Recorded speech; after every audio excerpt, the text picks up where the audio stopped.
네, 2025년 1월 28일 이정훈입니다. 오늘은 그 유명한 판사하셨죠. 방희선 변호사님을 오랜만에 모시고 지금 계엄령 이후 대한민국 정치가 요동을 치고 있습니다. 여기 핵심에 이제 우리 사법기관들이 연결되어 있는데 그 사법기관들이 제대로 움직이고 있는지, 대한민국의 사법체계는 건강한지 하나하나 좀 정밀하게 짚어보겠습니다. 그러면 이제 돌아가서 지금 헌재에서 이제 탄핵 심리를 하게 되는데, 지금 헌재는 무엇을 기준으로, 이게 지금 내란 사건으로 탄핵을 하는 건지 위헌으로 하는 건지 좀 헷갈리는데, 뭘로 판단을 합니까?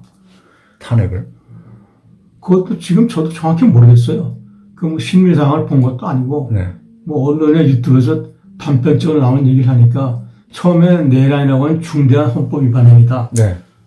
위헌 불법 행동을 했다고 해서 냈다고 그랬는데. 탄핵 소추가 됐죠. 네. 근데 그러면 뭐 일단 어쨌든 말은 그렇게 했는데 나중에 가서 또 내란을 뺀다고 그러니까 그럼 네. 뭐가 남았냐. 네. 뭐 얼핏 들으니까 무슨 계엄령을 위법 발동한 거. 그러니까. 그런 뭐 무슨 뭐 하위에 지시한 거 이런 걸 얘기한다고 그러는데 그게 처음에 뉘앙스가 매우 바뀌어가지고 좀 모호한 상태가 돼 있는 것 같아요, 우리가 보기에도. 네.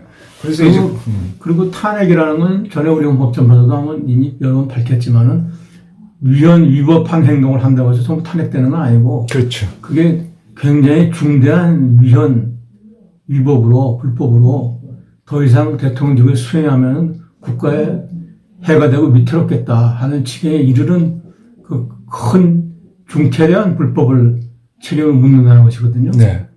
그러면 이 바꿔놓은 게 그에 맞는지는 좀 천천히 따져봐야 되는 게 아닌가.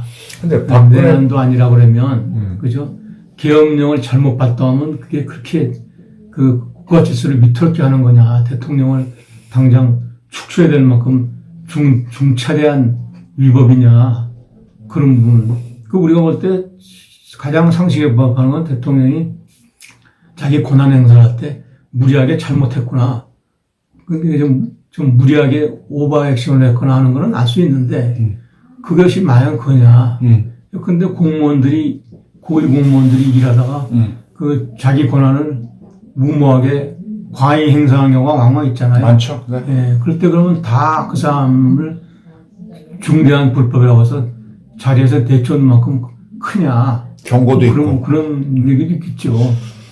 그럼 박근혜 대통령을 탄핵을 할 때, 탄핵 파면을 할 때, 그 당시에 헌재에서 했던 거는 그런 사유였던 거예요.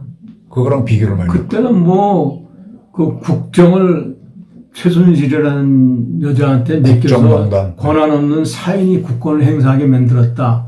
또는 재벌하고 연결해서 그 묵시적 뇌물을 받는 큰 일을 일으켰다. 뭐 이렇게 해서 중대한 부정이 많았다. 뭐 이런 식으로 갔던 걸로 기억이 나거든요. 네. 근데 그런 게 대통령을 파면하는, 헌재에서 심리를 파면하는 결정을 내릴 때, 아까 말한 내란과 외환이 아니면 대통령은 소추되지 않는다라고 돼 있는데도 그런 걸로 파면을 했단 말이에요. 헌재는 그렇게 다른 기준을 갖고 있는 건가요? 저 사법부랑 달리? 파면을 결정할 때. 대통령은 내란과 외환이 아니면 소추되지 않는다고 돼 있는데. 그렇지는 않죠. 소추되지 않는 형사 책임을 안 묻는다는 거니까. 형사 책임을 안 묻는다고 해서 다 괜찮은 건 아니잖아요. 그렇죠. 예, 여러 가지 위협이 존재할 수 있으니까. 근데 딴 나라도 그 대통령이나 고위직 인사들이 자기 직무와 관련해서 큰 뇌물을 받거나 부정부패를 저지르면 탄핵을 하기도 하니까. 하기도 하니까. 그러니까, 예. 그럼 우리 헌재는 그 아까 내란과 클린턴도 그렇잖아요. 그렇죠. 내란과 외환이 했다고 해서 탄핵을 논의하긴 하니까. 예, 닉슨도 뭐 불법 도청 그러네. 트럼프도 국가적 차원에서 이것이 용납될 수 있는 일이냐 이렇게 보는 거겠죠. 그러면 지금 이 상태에서 탄핵 심리는 해갖고 대통령 파면을 할 수도 있고 기각을 할 수도 있고, 파면이 돼버리면 대통령은 지금 아웃되는 거죠. 그런 상태에서 내란죄 부분이 사법부에서 재판을 하다가 기각될 수도 있는 거고, 그러면 나중에 파면을 했는데 파면 사유는 내라는 건 상관이 없이 다른 걸로 파면되는데 그거 지금 와서 보니까 한참 지난 다음에 그거 탄핵 사유가 돼 이런 시비도 나올 수 있겠네요. 극단적으로 그런 논란도 나올 수는 있죠. 뭐 박근혜 대통령도 그게 되는 거냐 하는 논란은 지금도 여전히 미완으로 남아 있잖아요. 네. 그런 거 가지고 대통령이 되는 게 맞는 거냐, 특히 국정농단이 맞는 거냐 그런 논란은 지금도 남았잖아요. 근데 우리가 걱정되는 게 그게 심도 있게 그런 걸 차분히 연구해서 된 일이면 좋은데 그때도 그렇고 요새 더 심해졌는데 사회적 집단 분위기에서 휩쓸려 가버리잖아요. 네. 헌법재판소도 그 사회적인 큰 압력 분위기에 휘말린 거는 지금 부인할 수 없는 사실이에요. 네. 박근혜 대통령 탄핵 때도 네. 그게 네. 여론이나 압력에 무관하게 자신들이 차분히 앉아서 이성적으로 분석한 것보다는 사회적으로 사방에서 쪼여오는 그 압력, 그 힘이 거대한 힘이 눌러서 헌재도 움직인 거는 그건 누가 봐도 사회적으로 분명하잖아요. 그죠. 프레임이 작용했죠. 근데 지금은 이제 프레임도 작동하고 있는데 지금 헌재가 사법부에서 내란죄 부분에 대한 판결, 1심 판결을 보고 탄핵 결정을 하는 게 더 나은 선택인지 아니면 헌재에서 이걸 하고 난 다음에 1심에서 판결을 하는 게 나은지 어느 게 더 사법적으로는 옳은 수순이라고 보십니까? 바람직하기에는 어떤 구체적인 혐의가 있으면 그 혐의 여부를 가려지는 걸 보고하는 게 낫죠. 사법부가 먼저 하고 탄핵을 결정해요. 네, 근데 여기 180일이라는 한계가 걸려 있으니까 그게 문제예요. 그거는 강행 규정은 아니라고 보잖아요. 항상. 그 정당한 사유가 있을 때는 늘어날 수 있는 거지. 그러니까 형사재판이 동일한 사유로 진행 중일 때는 그 절차를 중지하고 그 결과를 보거나 그럴 수 있다고 돼 있잖아요. 그걸 참조하기 위해서. 그 사법부에서 적어도 1심이라도 이게 내란이다라고 했을 때 그걸 갖고 인용해서 그러니까 그것 때문에 아마 그걸 회피하려고 그랬는지 우리는 내란은 빼겠다고. 그렇습니다. 그래서 그래버리잖아요. 네, 네. 그거에 영향을 안 받게 하기 위해서 그런 것 같아요. 그러면은 지금 이제 저도 같은 주장인데 우리 사법부가 뭔가 이상하다. 언론도 뭔가 이상하다. 뭔가 프레임 귀신 씌운 듯이 마구 달려왔습니다. 내란으로 달려왔고 헌재도 지금 뭐 팥소 뺀 찐빵처럼 이상하게 가지 않습니까? 이렇게 제가 보기엔 미쳐 돌아가는 건데 이런 미쳐 돌아가는 상황에서 이걸 멈추게 하려면은 사회에서는 어떤 시스템이 작동이 돼야 돼요? 사회에서는 지금 말한 이런 여러 가지 몇 가지 중요한 문제점에 대해서 사회가 이거 스크린하고 필터를 하자. 네. 국민들 여론을 글로 환기시켜서 이런 부분을 잘 짚고 해야 된다. 뭐 빨리 몰아서 신속 처리하는 것만이 능사가 아니다. 하는 이런 공론이 분출되도록 해야 되겠죠. 근데 그 사이에 이미 사법부가 판단을 하고 헌재가 결심을 해버리면 끝이잖아요. 그러니까 그렇게 되기 전에 네. 이런 부분을 우리 사회의 그 중요한 사례이고 역사에 남을 거니까 이 이상하고 모호한 점을 아주 정밀하게 잘 짚어서 굉장히 차분하게 해야 된다라는 사회적 여론이나 공론을 키워서 그걸 표출시켜야 되겠죠. 헌재든 법원이든 이런 부분이 지금 사회적 감정이 마냥 그런 게 아니구나. 국민들이 이런 부분에서 굉장히 의아해하고 의문을 가지면서 그걸 짚고 해소하자고 한다 하는 것이 기류가 느껴질 정도로 강하면 법원이나 헌재도 당연히 그걸 고려하지 않겠어요. 네, 그거를 지금 국민저항권으로 표현하는 것 같아요. 그래서 이제 시위 형태로 나오는데 이거를 또 그거 꼴보수 집단 태극기 집회 전광훈 목사가 주도한다 이렇게 폄하시키는 세력이 있는데 이건 어떻게 봐야 됩니까? 이렇게 해서 또 다른 정치 투쟁이 벌어져서 물타기처럼 가는데 이거 한국 사회가 뭔가 이렇게 스스로 이 중심을 놓쳐버렸잖아요. 막 세력 싸움으로 가는데 인민민주주의처럼 이걸 어떻게 브레이크를 거느냐. 그게 이제 언론이 좀 역할을 제대로 못해온 건데. 언론이. 그지. 언론도 보면 불경하듯이 이쪽 가서 구경하다 저쪽 가서 구경하다 그런 상황이 돼 있잖아요. 그러니까 우리가 키워놓은 그 화근이죠. 스스로 자생적 화근입니다. 키워놓은 화근이다. 예. 그러니까 사회가 계속 그때부터 그 집단 감성과 분위기를 몰려다니는 풍조가 예전에 하면 박근혜 탄핵을 겪으면서 이렇게 하면 안 되겠구나 하는 반성적인 의식이 나오기보다는 그것이 계속 살아남아서 가끔가다 그 부채질만 하면 그게 살아오르잖아요. 이렇게 하면 되겠구나 하는 그걸 배워버린 거죠. 국민들도 그냥 우르르 몰려다니면 빨리 가서 불구경하자. 이런 식으로 돼버렸는데, 그런 부분에 대해서 빨리 그거를 우리가 그 제동을 걸고, 네. 우리 사회 이렇게 나가면 장기적으로 사회에 안 좋다. 네.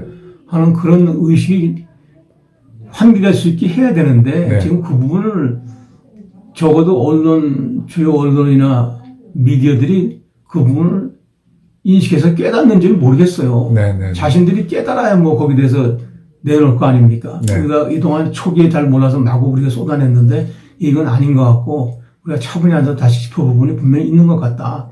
이 부분을 사회적으로 정리하고 우리가 수렴을 해야 된다. 한 이런 동기부여가 자기들이 일어나야 되잖아요. 네. 언론에서. 근데 언론에서 그게 일어나야 뭐 그 사람들이 뭘 국민들한테 메시지를 내든지 할 텐데 언론이 여전히 그 상태에 같이 휘몰려 다니고 있으니까 이게 과연 가만히 있는 건가 하는 의문이 생기죠. 네. 하나를 좀 빠뜨렸는데. 그리고 우리 사회는 언젠가부터인가 그냥 OX식의 양단론만 성해가지고 뭘 지적을 하려고 하면 그냥 편을 가르잖아요. 네. 이쪽이냐 아니냐. 네. 그러니까 그런 그 단순한 그 단세포적인 감성 눈법은 복잡한 사회 문제를 풀지 못하는데 네. 그 우리가 그렇게 가면 안 된다는 그런 기본 상식적 논의도 안 하고 있잖아요. 네. 네. 그게 참 큰 문제입니다. 네. 지금 우리나라가 근래 한 10년 사이에 와서 모르는 단어가 굉장히 많아져서 탄핵이 그 중에 하나입니다. 노무현 대통령을 탄핵하면서부터 탄핵이 굉장히 많아졌는데, 윤 대통령이 계엄 선포한 사유 중에 하나가 탄핵이 너무 많아서 못했다. 근데 탄핵이 이렇게 남발되는 게 다수 야당, 집권 야당이라고 저는 표현하는데 그런 정치 행태 자체가 그게 정상적으로 봐야 되나요? 물론 미국에서 먼저 이제 탄핵이 몇 번 나오고 하다 보니까 따르는 것도 있지만. 정상적인 건 아니죠. 그동안 해온 탄핵 소출을 해오면 그게 어떻게 정상적이겠습니까? 일반적인 법 기준이나 함정에 맞지도 않는데 안 될 걸 알면서 그 탄핵이 되면 직무가 정지된다라는 그 부수 효과를 노리기 위해서 전력적으로 저지른 것이지. 네네네. 그 외국같이 직무정지라는 게 없었으면 한 건도 안 했을 거 아닙니까? 그렇죠. 근데 그런 부분이 우리 제도의 맹점이고 우리의 또 국민의식도 문제죠. 네. 그렇게 따지면 그런 국회가 그런 남발해야 할 때는 국민 소환제 같은 걸 둬서 저런 국회의원은 다시 소환을 하자 이렇게 나올 수 있어야 되는데 그런 안전장치가 없었던 것도 흠이죠. 그리고 또 하나는 근본적으로 느끼는 거는 이렇게 그 대통령제 이론상으로만 배운 행정부와 입법부가 대립할 때 이걸 해소할 길이 없다는 사례를 보는데 네. 그때 그 다른 프랑스나 이런 데처럼 차라리 과거의 구원법처럼 국회 해상권을 줬더라면 네네. 이런 이상한 외통수는 안 빠지 않나. 네네. 그죠? 네. 국회 해산해서 국민들로부터 다시 여론을 물어서 국회를 재편하겠다 이렇게 나갔으면 되는데 오히려 그런 부분들에 대해서 우리가 그 시간을 두고 검토하는 게 옳은 일이죠. 네. 그리고 헌재를 재판관을 구성하는데 대통령이 3명, 대법원장이 3명, 국회가 3명 이렇게 구성한 거 헌재 전문가를 뽑은 게 아니라 자기네 이익 집단을 대표하는 식으로 이렇게 헌재를 구성하게 해놓은 거는 이거는 그 당시에는 아무 생각하지 않고 넘어갔는데 지금 와서 보니까 마흔역 재판관 들어와야 된다 말아야 된다 뭐 이거 갖고 다투잖아요. 이러한 재판관 구성도 어떻게 봐야 됩니까? 별로 좋지 않은 걸로 보여요.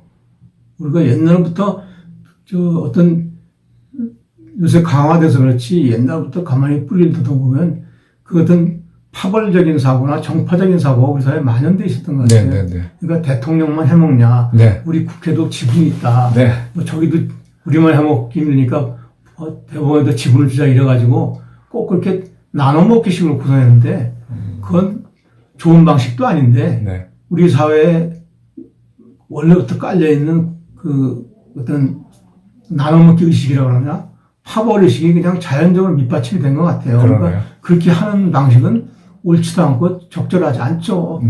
뭐 예컨대 보면 프랑스 같은 데 보면 사법평의회 같은 게 국가 최고 기구이 있어가지고 거기서 모든 사법관을 추천을 하지 어떻게 대통령도 몇 자리 국회도 몇 자리 뭐 이렇게 하는 거는 굉장히 웃기는 소위 말해서 편마다 몇 개씩 지분을 나눠먹는 이상한 형태죠. 합작 형태로. 제가 마지막 질문을 드려보겠습니다. 이게 이제 현행 헌법이 60 헌법 자체가 나눠먹기 헌법이잖아요. 중임제도 아니고 그래서 DJ도 하고 YS도 하고 너도나도 대통령 다 해볼 수 있는 시스템. 그러다 보니까 헌재도 그렇게 구성을 하고 다른 뭐 그것도 뭐 나눠 먹기식으로 추천하게 돼 있지 않습니까? 이러한 시스템들이 지금 굉장히 한계에 부닥친 것 같아요.